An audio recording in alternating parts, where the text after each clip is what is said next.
And we saw in Russia a kind of Mephistophelian compact between the state and these hacker groups.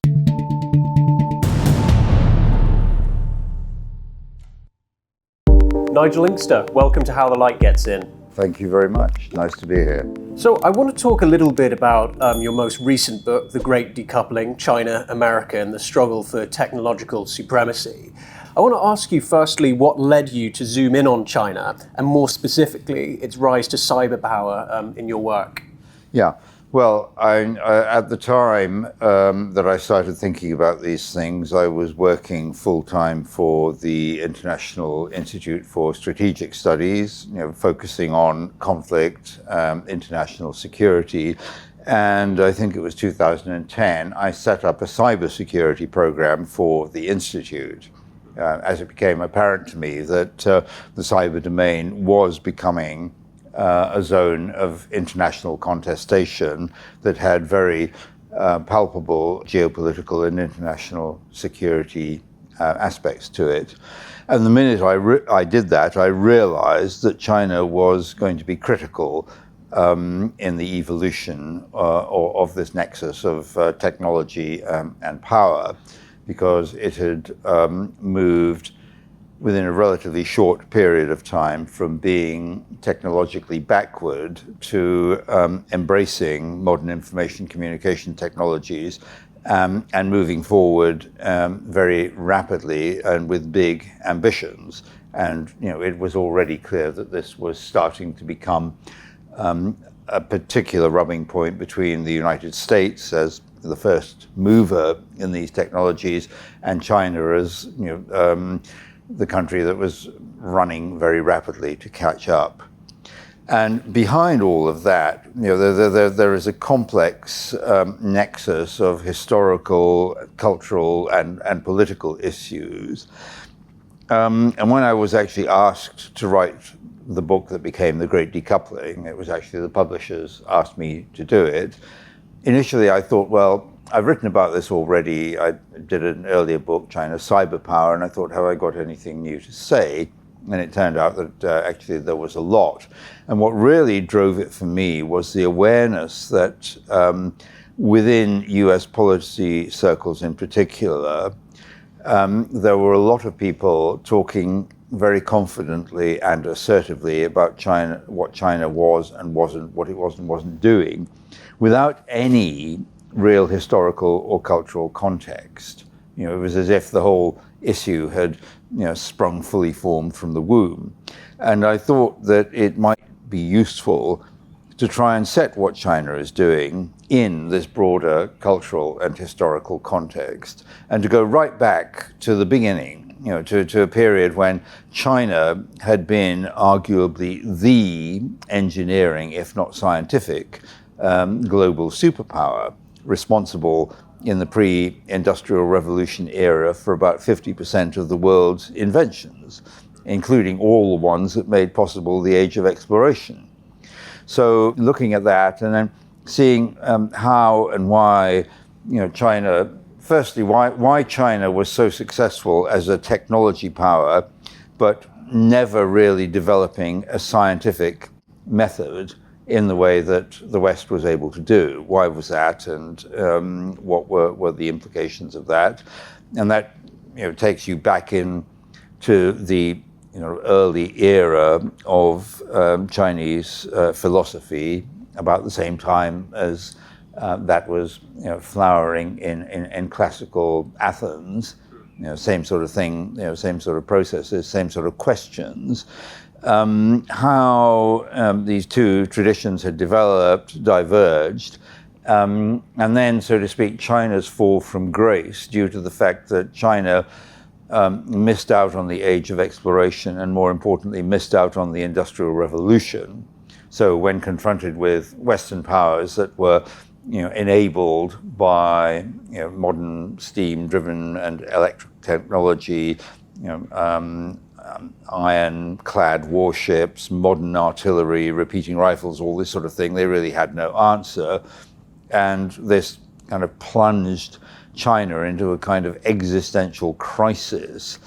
And it's been this, this concern about how China could re-establish itself as a major civilizational power without compromising on its cultural essence. And this has been a prolonged and difficult struggle, and it's still ongoing. We're seeing manifestations of that today. So this was really what drove me to write the book that I ended up writing. And you talk about how how technology is shaping the geopolitical stage and the geopolitical conflict between the US and China. Do you think there's someone coming out on top at the moment? Do you think recent events have shifted that balance? Well, that is, in a way, the kind of $64,000 question. And I keep getting asked this question, who's on top? Is it America? Is it China? Is China catching up? Is it overtaking? It's a very difficult question to answer. The technologies don't stand still. The technologies aren't predictable in their development. Sometimes you get technologies that look very promising and then progress stalls. Others move in surprising directions and open up new possibilities. So it's very difficult to make confident predictions about these things. What I would say is that China has made remarkable progress in catching up with the United States in many areas. And in some areas, arguably, it's ahead. Quantum encryption, for example, is an area where China constitutes a global center of excellence. Chinese engineers have shown remarkable ingenuity and facility in developing ingenious applications of existing technologies to produce consumer-facing products that limit or eliminate the frictions of daily life in urban China. An example being the pervasive use of online finance and payments, to the point where nobody in China carries cash anymore. Even beggars sit on the street with a sign around their neck with a QR code. You want to give them money, you just do it that way. But there are still question marks about China's strength in foundational science. I mean, a country of 1.4 billion people has produced precisely 3 Nobel Prize winners thus far, and 2 of them are actually expatriate Chinese. And I remember a couple of years ago watching a YouTube lecture by the senior editor of China Science and Technology Daily, making exactly this point. He said, China is an engineering culture, but we have not yet developed a real culture of foundational science. This is a serious vulnerability that needs to be addressed. And there are some key areas where China is behind the United States and potentially may never catch up. An obvious case in point being microprocessors, the most advanced microprocessors at 5 and 3 nanometer production nodes, not much bigger than the size of a silicon atom, are beyond the reach of Chinese companies. They just can't. They haven't got the technology, and the United States has denied them access to the ultraviolet lithography technology that would enable them, in principle, to do that. Now, it's more complicated than that, because this technology isn't just about having the kit. It's about having what the Germans call Fingerspitzgefühl, this instinctive knowledge that only comes from doing. And it's also about developing complex supply chains in critical inputs and ingredients. So in areas like this, China is still struggling to catch up. It's very difficult to gauge where China is, because the country, the Chinese party state tends to oscillate between periods of sort of techno exuberance, where they're sort of saying, look at China, aren't we doing brilliantly, combined with periods of almost despair. Are we ever going to make it? Are we ever going to catch up? And it's very, very difficult to gauge. The other point is that these technologies are not confined to specific nations. Progress in this range of technologies, information communications, artificial intelligence, broadly defined, quantum, are the product of international collaborations and complex international relationships. And separating those out and kind of trying to repatriate them is going to be a very difficult thing to do. Yeah, and interestingly on that, I wanted to move a little bit away from China and the US and talk about other global powers. So, for example, Russia has dominated a lot of the world news. Is there any technological capabilities that Russia, or indeed other powers, have been developing that could make them key players on the global stage that we're perhaps not paying as much attention to as we should? Well, I think the short answer is at the moment, no. If we look at Russia, it's a country that has a very strong tradition in mathematics and hard science. The Soviet education system was very strong in this regard. And, Soviet science did produce some remarkable achievements. But at the same time, the Soviet Union was subject to Western technology embargoes, which meant that they never got access to the big Cray computers, which were the big story in the 1980s. That drove them to do some very innovative foundational science, which when we found out about it really kind of took us by surprise. But they never really got computing, and they certainly didn't get computer networking, which was kind of antithetical to the Soviet preoccupation with protecting information, not sharing information.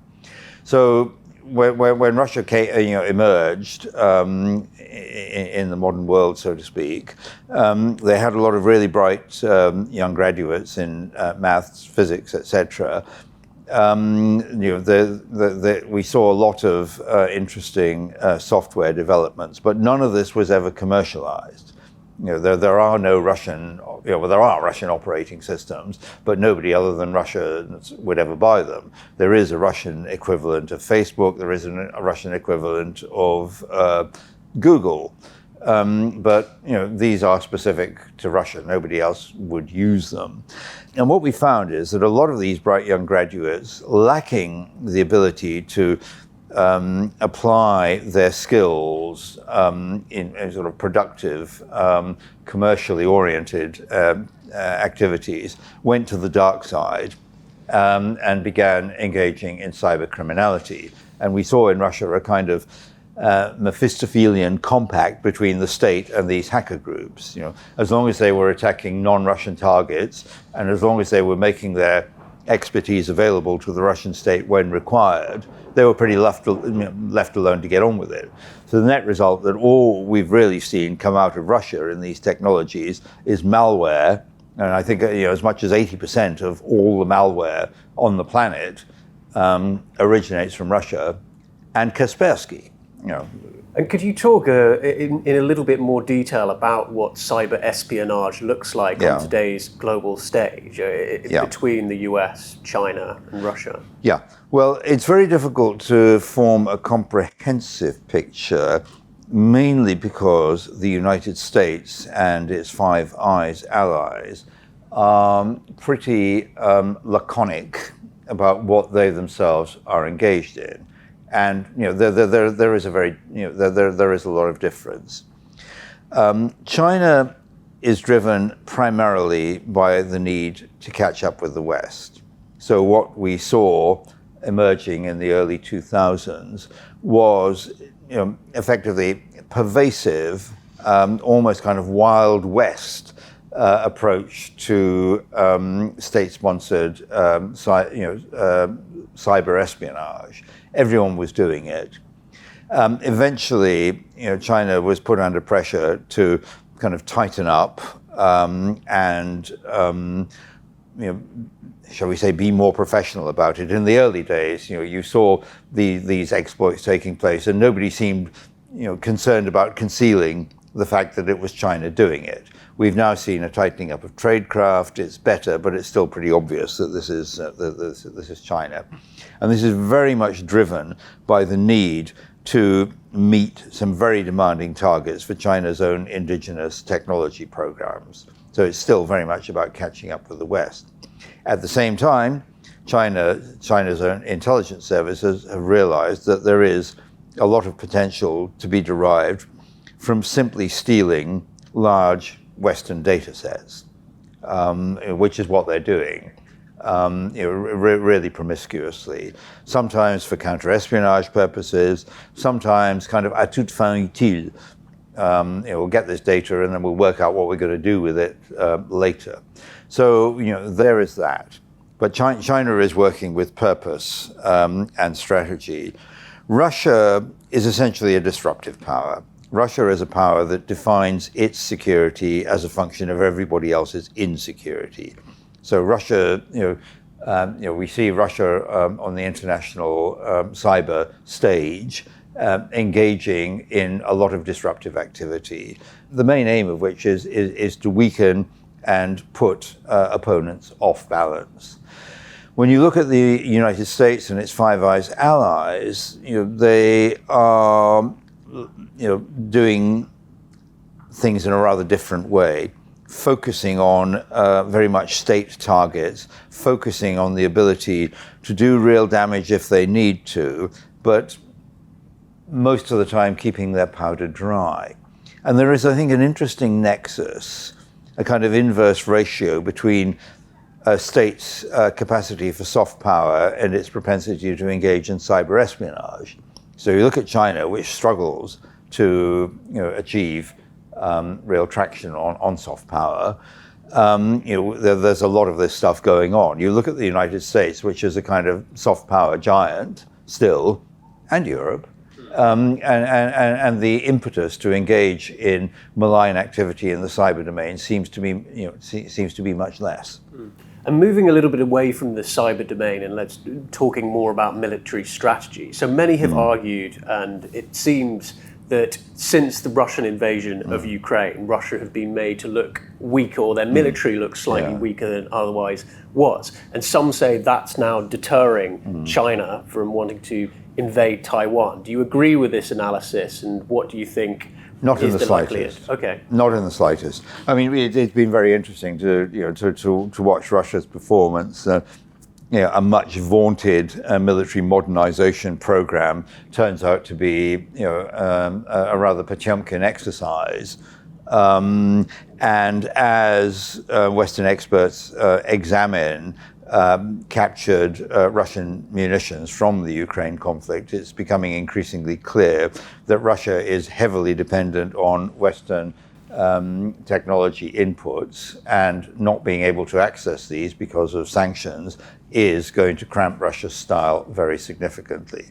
But the real problem with the Russian military performance in Ukraine is about the fundamental military culture. It's less about technology. It's about this rather toxic military culture of casual violence, bullying, and a Soviet mindset which dictates that units have to wait for orders from the top. Now, China is looking at all of these things, and China has been very systematically and very methodically pursuing military modernization, basically since the first Gulf War, when they got the shock of their lives on seeing US precision-guided, conventionally armed munitions, more or less, sort of doing everything except stopping at the red traffic lights in downtown Baghdad. And they realized, they'd got a lot of catching up to do. And then the Taiwan Straits crisis in 1995-96 gave them a focus for that. Everything became about how would we deter the United States from engaging in a war about Taiwan long enough for us to achieve our strategic objective. And this has led into major transformation in terms of military technology capabilities, but also a shift away from a military doctrine based on people's war, land-based mass mobilization, to a military that is now capable of conducting complex all-arms operations, technologically enabled, and technology absolutely front and center of the People's Liberation Army's approach to these things. So basically, the PLA are looking at what's happened in Ukraine. They're learning every lesson there is to learn.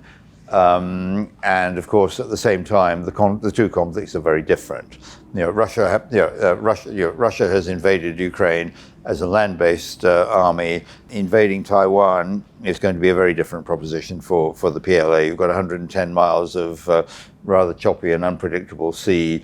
You've got a very difficult topography in Taiwan. I mean, the Americans thought about an amphibious assault on Taiwan during World War II and concluded it would require more resources than the Normandy landings. So, moved in another direction.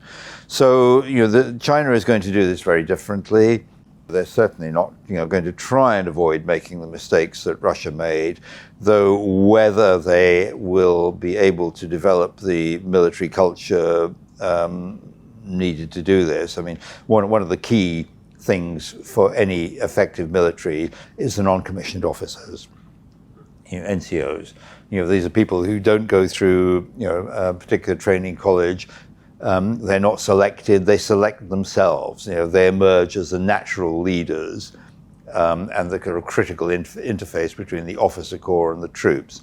China has only a very embryonic NCO culture. They've only had it, that for a relatively short period of time. So I think there is still a big question mark about whether the PLA in a combat situation would be able to manifest the local autonomy and agility that modern warfare requires, or whether they would have to sit there and wait for orders to come from on high. There were rumours that after the Russia invasion of Ukraine, China actually delayed their invasion into Taiwan and were going to launch some kind of military offensive. At least those rumours have been flying about. What's the source of those rumours and what would your comments be? I have no idea what the source of the rumours is, but my comments are I think it's mostly nonsense. I've been watching the Taiwan situation very closely. One of the exercises I do for Enodo, the company I work with, is for a select group of clients, a monthly Taiwan watch, where we monitor this month in, month out, what's changed, how does that affect the risk in terms of hard numbers. At the moment, I think it is still the case that China wants to be able to recover Taiwan without having to resort to force. That possibility is receding over the horizon. I think there's no question about it. I don't yet think that the Chinese leadership have reached the tipping point at which they conclude peaceful reunification is no longer an option. I think they are coming closer to that, and I think they are coming closer to it as a result of recent American activities, both independently and in collaboration with allies. And I think it may well be the case that the Chinese leadership will soon come to that conclusion. I don't think they have yet, but it is something that's very important for Xi Jinping as the current leader. He has said in terms that the great rejuvenation of the Chinese nation, his kind of signature policy, if you will, cannot be achieved without national reunification. So Taiwan has got to be recovered. And Xi Jinping is a man with a sense of his own destiny. He will hope that this can be done in his lifetime. And what sort of policy or military action taken by the US could push China to the point where they think that peaceful reunification with Taiwan is no longer an option? That is an almost impossible question to answer, actually. But I think it is a combination of supplying ever more sophisticated equipment to Taiwan, such that Taiwan would be able to deploy a so-called porcupine strategy, using asymmetric capabilities to make the PLA's life very difficult, combined with actions that would suggest to China unequivocally that the US and allies would be willing to intervene militarily in support of Taiwan. I think there's those two things coming together. I mean, the other thing is a declaration of independence by Taiwan, but that is a most unlikely contingency. And the irony in all of this is that the biggest thing stopping the DPP, the ruling Taiwan party, from declaring independence is the United States, telling them, don't you dare do this. So what should the US's strategy be then? Well, that is very interesting, because I think the USA has kind of got themselves out on a limb here. And it goes to the point that the sort of US focus in the Asia Pacific, and as they now like to call it, Indo-Pacific region, is very much dominated by the military option. And it was a great shame that, I can never remember the exact acronym for this organization that Obama suggested, the trade organization of the Asia Pacific region, PCC, I think that's it. It was something that Donald Trump pulled out of, because this is, I think, the big thing that's lacking in US policy in the region is a convincing commercial and economic presence that would actually act as an alternative pole to China's attraction. Biden administration is now trying to put something in place, but at the moment it looks pretty anemic, quite honestly. It isn't really offering these countries what they want. The other thing, and so I think this problem is that the USA is now sort of caught up in this dynamic. Their determination to remain the hegemonic power, which is kind of understandable, is driving this. And in that context, it's important to bear in mind Taiwan's role as part of the first island chain. This line of islands from Japan through the Philippines, through Taiwan to Borneo, that runs right along China's eastern seaboard and potentially constrains China's freedom for action in naval terms. Losing Taiwan breaches the first island chain and fundamentally reshapes the geopolitics of the Asia-Pacific region. And this is something that obviously the United States is anxious to avoid. Were this to be breached, relations with key allies, notably Japan, South Korea, would be quite fundamentally changed.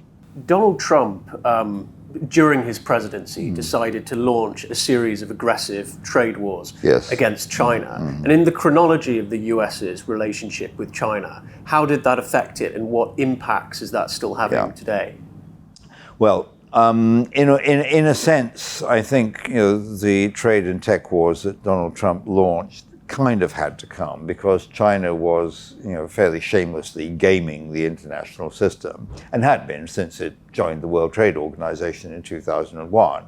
It was taking everything and not giving much back in terms of offering market access, exchange rate, openness, opening capital accounts, all of these things. China didn't do that, and precisely because China didn't do that, we saw the emergence of a massive savings glut that provoked the 2008 financial crisis. So though, obviously the main blame for that has to lie with feckless and irresponsible US bankers, China's own behavior was not, China was not guiltless in this. That date, 2008, was, I think, a tipping point, a moment of epiphany for the Chinese leadership, a moment at which they concluded the Washington Consensus was a false god, and they needed to do something different and better. And it was a point at which a lot of pent-up pressures in the US-China relationship kind of burst out. And at that point, we began to see a China that was much more assertive, unapologetic about what it was and what it aspired to be, and more explicitly and overtly challenging US global hegemony and the US-led international order, which is where we are now. And what we've been seeing for the last sort of 12, 15 years is essentially a sort of progressive development of these trends. So I think where we are now is in a very bad place, in a very worrying place. I think that the Chinese leadership, current Chinese leadership, increasingly sees relations with the United States in zero-sum terms. everything that they now say about the United States is negative, critical. They perceive that the United States will do anything it can to prevent China from achieving its apotheosis, if you like, emerging on the global stage as a major civilizational power, and that although China, their mantra is, the East is rising, the West is in decline. They see the United States as a power in terminal decline. This has become dogma, unassailable. The fact is they do realize that the United States still has the capacity to frustrate China from what it's trying to do. And I think this is one of the drivers for the so-called no limits relationship with Russia that was declared earlier this year, just before the Ukrainian invasion. This is a marriage of convenience between Russia and China, but they share the same objective, which is to break the US hegemonic hold on the world and to institute a new global order driven by a small number of great powers, China, Russia, and yes, the United States, each with its own sphere of influence and able to act unconstrained within that sphere of influence. That is the sort of vision, I think, that they are now pursuing. And talking about this China-Russia alliance, so where do you think the threat of that stands in the context of where their economies are at the moment? Is it underestimated, or is it quite... No, I think as long as Vladimir Putin and Xi Jinping are in their respective positions, the commitment, the mutual commitment will be undiminished. I think China is probably pretty unhappy about the way the Ukraine conflict has progressed. I'm pretty sure Putin told them that it was going to be over in 3 days, quick decapitation, and then back to business as usual. And they will, China's leadership will have been dismayed and discountenanced, firstly by the fact of Russian incompetence, but secondly by an unexpected show of Western determination and resilience. Which clearly gives China pause for thought. But no, I think if you look at the kind of geopolitics of it, this relationship makes perfect sense, and it does over the long term offer considerable mutual benefit. Firstly, having a good relationship with Russia frees China up from the need to heavily police this long land border, and gives them the license that they needed to focus their efforts on developing maritime military capabilities. So that in itself is a major plus. Secondly, there is a degree of complementarity. China is energy hungry, Russia is energy rich. Russia is actually behind China in terms of commercialized modern technology, hence benefits from this. The military relationship is a bit more fraught, particularly in relation to arms sales, because until recently Russia has been the dominant player in arms sales. China is now catching up and overtaking Russia, and I think the Russian state is kind of resigned to the inevitability that over time China will replace Russia as a major arms manufacturer and arms purveyor. But they can kind of live with that. And I think essentially what you've got is a situation in which both parties realize that Russia is a junior partner. China is smart enough not to rub Russia's nose in it. There is quite a lot of complementarity, but there's always a slightly artificial forced element to this. Bear in mind that China has irredentist claims on large swathes of Russian territory and Siberia. And if you read Colin Thubron's latest book, Along the Amur, you realize that on a people-to-people basis, there is no love lost between the two. Where does the Middle East sort of lie in all of this, and what's their significance? Well, the Middle East is a very interesting area. It depends which bit of it you're talking about. But the kind of, how should I say, the sort of economic, political, and military, power center is Saudi Arabia and the Gulf states. these wealthy, oil-based economies. And they, I think, are in an interesting state of geopolitical flux.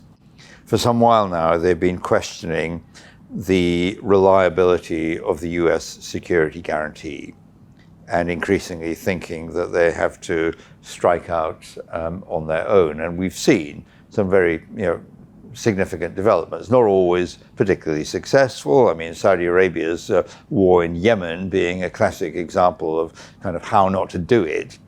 But the fact is they've done it. They've exercised strategic autonomy. They've taken the decision to do this. We're seeing the United Arab Emirates in Qatar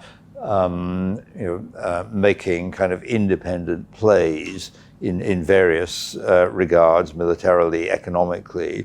And I think we will see more of this. We're seeing, it's very interesting, for example, that Saudi Arabia, the keeper of the two holy places of Islam, had nothing to say about what China was doing to co-religionaries in Xinjiang. Nothing at all. And this is simply a function of geopolitical pragmatism. They need China. They need a good and collaborative relationship with China. China needs oil and gas. They need Chinese investment. So they are going to pursue this very pragmatic and unideological course in developing relations with China. And I think they are a kind of extreme example of the dilemma and challenge, but also opportunity that most medium-sized powers now face, coming under pressure to choose, not wanting to do so, and looking to create space for autonomous behavior, either individually or in ad hoc and pragmatic alliances with other like-minded players. And I think that's what we're now seeing. Nigel Inkster, thank you very much. For more debates, talks and interviews, subscribe today to the Institute of Art and Ideas at IAI TV.